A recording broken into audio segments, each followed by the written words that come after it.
क्या आप जानते हैं कि भोजपुरी जगत में सबसे ज्यादा भक्ति गाना गाने वाला गायक कौन है? क्या आपको पता है कि सबसे ज्यादा भोजपुरी भक्ति गीत किनका हिट हुआ है? क्या आपको इस बात का भनक है कि भोजपुरी भक्ति गीत अन्य भाषाओं में गाए हुए भक्ति गाने से भी ज्यादा प्रसिद्ध हुए हैं? और इन प्रसिद्ध गानों में सबसे ज्यादा जिनका गाना हिट हुआ है वह कोई और नहीं बल्कि hit machine, trending star, power star Pawan Singh. बहुत लोगों का कहना है कि मैं पवन सिंह पर हमेशा वीडियो लाता हूं।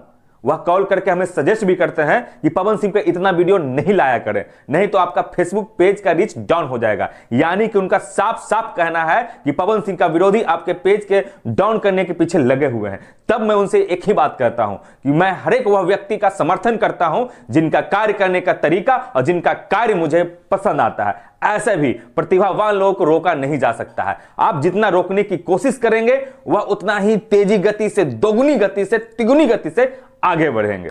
इन दिनों देखा जा सकता है कि पवन सिंह के नाम को बदनाम करने के लिए बहुत सारा प्रोपेगेंडा अपनाया जा रहा है। उनकी फैन फॉलोइंग को कम करने की तमाम तरह की कोशिशें की जा रही है, लेकिन शायद वो नहीं जानते हैं कि नदी के बहाव को कोई रोक नहीं सकता और समुद्र के पानी को कोई सुखा नहीं सकता। उसी प्रकार पवन सिंह को भी रोक पाना मुश्किल ही नहीं बल्कि नामुमकिन है। और सिर्फ पवन सिंह ही क्यों बल्कि उन तमाम लोगों को रोक पाना मुश्किल है जो प्रतिभावान हैं। उन्हें कुछ दिनों तक समस्या तो दिया जा सकता है लेकिन हमेशा के लिए नहीं। उनके विरोधियों से एक आग्रह है कि पवन सिंह का भक्ति गाना, चाहे वो छठ गीत हो, देवी गीत हो या राम भजन हो या पवन सिंह के द्वारा गाया हुआ निर्गुण हो, एक बार अवश्य सुने, उसके बाद ही उनके पक्ष या विपक्ष में राय बनाएं। मुझे पूरा विश्वास है कि जब आप पवन सिंह का भक्ति गाना सुनेंगे तब आपको ऐसा प्रतीत होगा मानो न मंदिर की जरूरत है न राम की मूर्त की जरूरत है। पवन सिंह के गाने के माध्यम से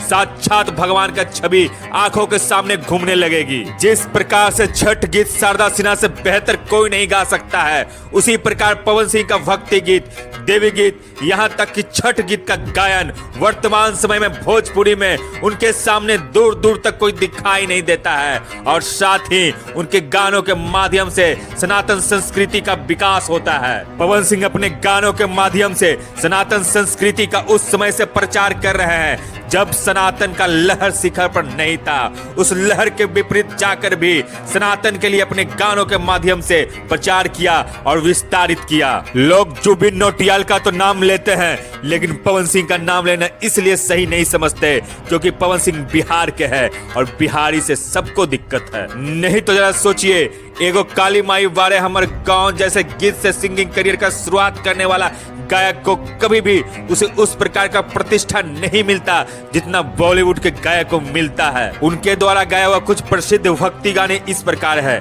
एगो काली माई बारे हमर गांव, मन भावे मैया के चुनरिया गोटेदार, माई डोली चढ़ी चलेली सेवक के घरवा, हमनी के छोड़ के नगरिया नु हो, गंगा जी नहेबे ए मैया जलवा चढ़ेबो, छोटी रे मोटी निमिया गछिया, रुक जा तू रुक जा ए माई, निमिया के डाढ़ मैया, झूला तरी सातों बहिनिया, तेरे दर पे ओ मेरी मैया तेरे दीवाने आए हैं। छठ गीत में जोरे जोरे फलवा, उगी है सूरज देवा, राम भजन में रोबले रघुराई, राम आए हैं, राम के नाम का झंडा लहरा है लहरेगा, देख कर राम जी के जनक नंदरी।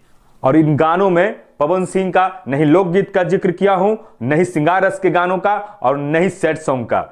बस इतना ही कहना चाहूंगा कि बॉलीवुड के बड़े बड़े गायकों का करियर एक तरफ और पवन सिंह का एक तरफ। और हाँ, एक बात याद रखे, ये गाने उस समय के हैं जब भोजपुरी इंडस्ट्री अभाव में चल रहा था। नहीं इनके पास अच्छा स्टूडियो था और नहीं अच्छा म्यूजिक डायरेक्टर। अगर पवन सिंह को उस समय अच्छा म्यूजिक डायरेक्टर और अच्छा स्टूडियो मिल जाता तो ये गाने और भी मधुर होते और भी बड़ा हिट होते।